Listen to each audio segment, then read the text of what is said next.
আসসালামু আলাইকুম। বিপিএল এ তো অনেকগুলো চমকই আমরা আমরা কিন্তু এবার দেখেছি। সবগুলো চমকের ভিতর শেষে আসে যে স্পেশালটা দিল, যে কাজটা রংপুর করে সেই কাজটা কিন্তু এখন বর্তমানে সিলেট টাইটান্স করছে। মানে সিলেট টাইটান্সের ফাহিম আল চৌধুরী কিন্তু বলেছিল যে ব্ল্যাঙ্ক চেক দেবে, ফাঁকা চেক দেবে এবং প্লেয়ার যা লাগে নিয়ে আসবে।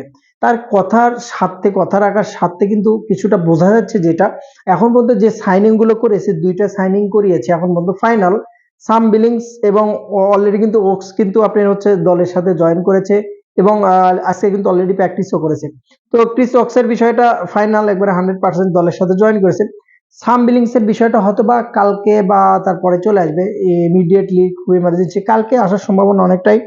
কালকে কিন্তু আসার সম্ভাবনা অনেকটাই। সবচেয়ে বড় বিষয় যেটা, যে যেভাবে চমক সিলেট দিচ্ছে, অর্থাৎ যে টিমটা নিয়ে সিলেট এতদূর পর্যন্ত আসলো, সিলেটের যে সিলেট টাইটান্স এতদূর পর্যন্ত যে পারফরমেন্সে আসলো, তো রংপুরের মতো আবার যেন না হয়। রংপুর কিন্তু ওই দুপুরবেলা ম্যাচ হলে সকালবেলা সুনীল নারিন এবং আন্ডার রাসেলকে নিয়ে আসে।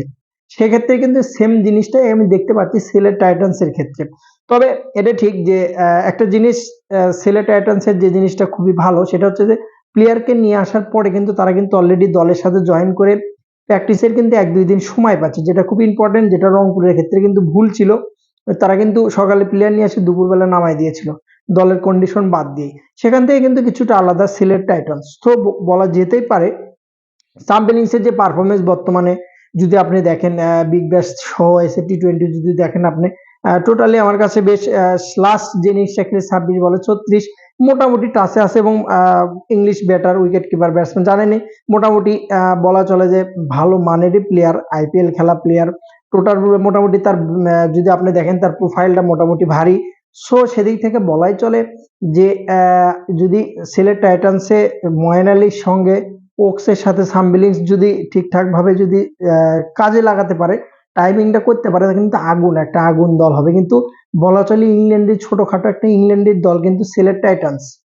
এর ভিতরে একটা দুঃখের সংবাদ, সেটা হচ্ছে যে ফিল শর্টকে নিয়ে কিন্তু একটা অলরেডি গুজব ছড়িয়েছিল, যেটা কিন্তু সিলেট টাইটান্স নিজেই ক্লিয়ার করেছে যে তারা কিন্তু প্রায় 2 দিন ধরে শোনা যাচ্ছিল যে ফিল শর্টকে সিলেট টাইটান্স কিনছে, আসতেছে, আসবে। এই যে গুজব, গুজবের মায়ের বাপ একদম পুরোপুরি কিন্তু ক্লিয়ার করে দিয়েছে সিলেট টাইটান্স। অলরেডি তাদের অফিসিয়াল পেজে কিন্তু পোস্ট পর্যন্ত করে দিয়েছে। আর কি বলবো, বাংলাদেশের মিডিয়া, কিছু কিছু বড় বড় মিডিয়া অলরেডি পোস্ট করে দিয়েছিল যে ফিল সল্ট অলরেডি চলে আসতেছে এবং সিলেট টাইটান্সে জয়েন করতেছে।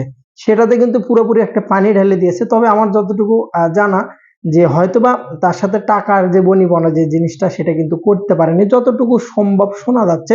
বাট সিলেট টাইটান্সের ভাই এত বড় বড় প্লেয়ার সাইনিং করাচ্ছে, টাকা বিষয় নিয়ে অন্তত তারা কম্প্রোমাইজ করতো না।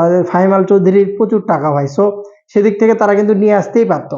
তো জানি না, হয়তো বা রেস্টে থাকবে বা ফ্যামিলিকে সময় দেবে, জানি না। ময়েন আলী যেহেতু তাদের সঙ্গে যোগাযোগ করে, সাম বিলিংস থেকে শুরু করে, ক্রিস অক্স থেকে শুরু করে সবার সাথে যোগাযোগ করে, মেইন যে এজেন্ট সেটা হচ্ছে যে ময়েন আলী, তার মারফতে তার কাছে জেনে শুনে কিন্তু টিমটা সাজানো হচ্ছে, আগানো হচ্ছে। সো অবশ্যই ইংলিশ ক্রিকেটার কিন্তু এই জন্য তাদের দলে বেশি ভেরানো হচ্ছে। তবে দলটা কিন্তু একবারে খারাপ না, ফেলে দেওয়া না। মোটামুটি যদি আপনি যে সাম বিলিংস, ক্রিস ওকস এবং ময়েন আলী 3টে ইংলিশ যদি জয়েন করে, সাথে যদি আর একটা নিয়ে আসতে পারে, যেটা কানা ঘোষা চলছে, তাহলে কিন্তু একটা দুর্দান্ত লেভেলের সিলেট আটকানো কিন্তু মুশকিল, এবং আটকানো সত্যিকার অর্থে মুশকিল হবে। ফিল শর্ট আসতেছে না, এটা ফাইনাল, এবং তারা কিন্তু সিলেট টাইটান্স অলরেডি কিন্তু ক্লিয়ার করেছে এটা লেজেন্ড ফাইনাল।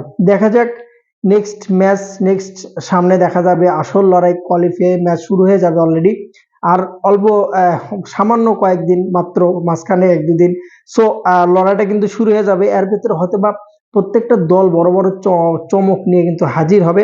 অলরেডি চমক দেওয়া শুরু হয়েছে, কাল থেকে হয়তো বা কিছু চমক আপনারা দেখতে পাবেন অন্য অন্য টিমগুলোতে। শেষ ম্যাচে আজকে কিন্তু ঢাকা কিন্তু দুর্দান্ত কামব্যাক করেছে এবং দুর্দান্ত খেলেছে। সাইফের ব্যাটে কিন্তু প্রচন্ড রান আসে।